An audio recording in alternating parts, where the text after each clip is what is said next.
গ্রামীণ জনগণ সবচেয়ে বেশি মানে ঠকছে। সক্ষমতা যদি 29,000 হয়, জি, আমার তো চাহিদা হচ্ছে 17,000 মেগাওয়াট। জি, তাহলে কেন লোডশেডিং হচ্ছে? একদিকে হলো জ্বালানি সংকট, এটা তো অবশ্যই একটা সবচেয়ে বড় সমস্যা হলো আমাদের গ্রিডের ব্যবস্থাপনা।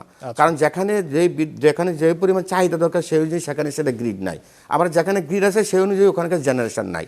আরেকটা হলো যে গ্রাম অঞ্চলে যে ব্যবস্থাপনাটা করছে এটা কিন্তু পল্লী বিদ্যুৎ সমিতি বা আরইবি করতেছে, কিন্তু আরইবি যে পল্লী বিদ্যুৎ দিয়ে করাচ্ছে, পল্লী বিদ্যুৎ এমন দুই দিকে ডাইভার্ট হয়ে গেছে। একটা হলো তাদের হলো শিল্প গ্রাহক, আরেকটা হচ্ছে তাদের গ্রামীণ গ্রাহক। গ্রামীণ গ্রাহকদেরকে তারা সেই পরিমাণ গুরুত্ব না দিয়ে তারা শিল্প গ্রাহকদের প্রতি বেশি আকর্ষণ হচ্ছে, কারণ ওখানে তারা গ্রিড নির্মাণ বা অন্যান্য ডিস্ট্রিবিউশন যে নেটওয়ার্কটা তারা তৈরি অবকাঠামোর দিকে বেশি সুযোগ দেওয়ার কারণে গ্রামীণের যে অবকাঠামো শক্তিশালী দরকার, যেখানে ঝড় বৃষ্টি বিভিন্ন কারণে যে এত মানে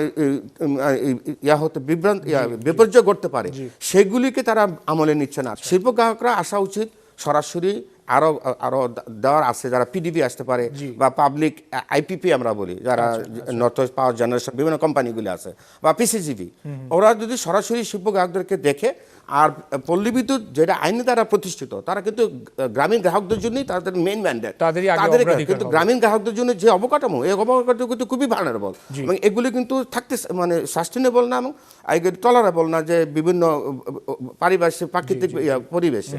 তো এই কারণে যে তাদের আরেকটা হলো যন্ত্রপাতি যে গুণগত মান যেগুলি সংগ্রহ করা প্রয়োজন সেগুলোর দিকেও মনোযোগী নাই।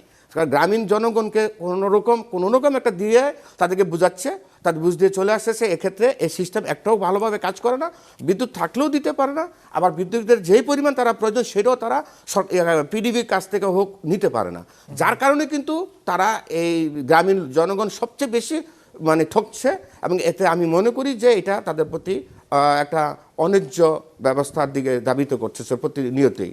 আচ্ছা, তো সেটার আসলে কেন মনে হয়, মানে এই অভিযোগ তো আসছে যে এই যে বিদ্যুৎ ডিস্ট্রিবিউশনের সময় বা এটা বিতরণের সময় একটা বৈষম্যের অভিযোগ তো পাওয়া যায়, সেটা মূল কারণ কি, বা সেটা আসলে এখান থেকে সমাধান কি হতে পারে? মূল কারণ হলো গ্রামীণ গ্রাহকদেরকে গুরুত্ব দিতে হবে, সম্মান করতে হবে, তাদের বিদ্যুৎ প্রয়োজন, কারণ ওখানেও কিন্তু শিক্ষা কৃষি সব কিছু চলে তাদের হাত দিয়ে। তাদেরকে না দিয়ে যদি আপনি শিল্পকে বেশি প্রায়োরিটি দেন, শিল্পের জন্য আপনি ইপিজেড করতেছেন, আরও বিভিন্ন ইন্ডাস্ট্রিয়াল জোন করতেছেন, সেগুলোর জন্য আপনি পিসিজিবি পিডিবি বড় বড় জেনারেশন কোম্পানি বা ডিস্ট্রিবিউশনগুলোকে তাদেরকে ফোকাস করলেই আমার মনে হয় ওই লাইনে থাকলেই এটা ভালো ব্যবস্থাপনা হতে পারে। কিন্তু গ্রামীণ জনগণকে এভাবে রাখে, মানে আমি বলবো যে তাদেরকে অবহেলা বা অগুরুত্বর সহিত রেখে এভাবে কিন্তু সমাধান হবে না।